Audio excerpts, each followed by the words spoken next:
mengantisipasi wilayah dengan cahaya membiru gitu.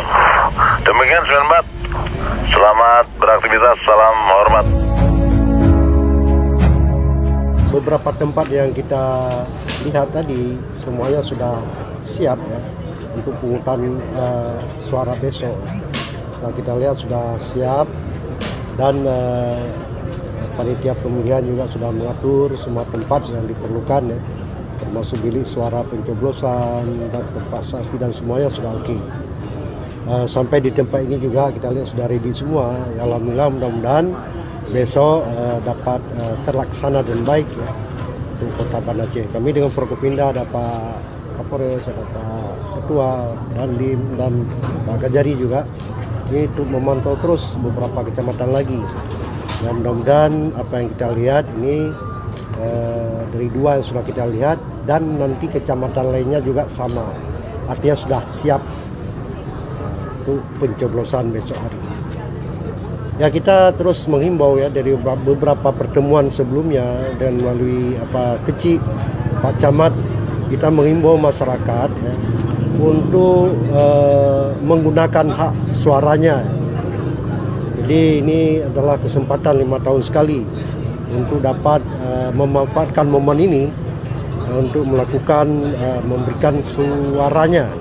Ya, terserah mau milih bagaimana, itu sesuai dengan hati nuraninya. Alhamdulillah situasi sampai saat ini Kota Banda Aceh keadaan aman, terkendali. Kemudian yang memang mengembirakan kita lihat di semua TPS itu antusias masyarakat itu luar biasa.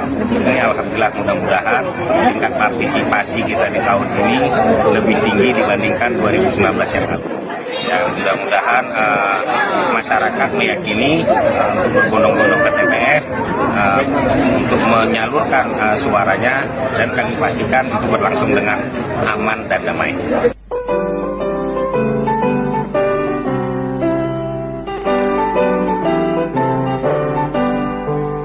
Pemilihan umum telah memanggil kita, seluruh rakyat menyambut gembira.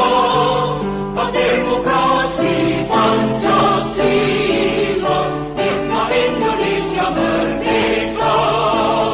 Pilihlah wakilmu yang dapat dipercaya, dengan bara yang setia. Di bawah Undang-Undang Dasar 45, kita menuju ke pemilihan umum.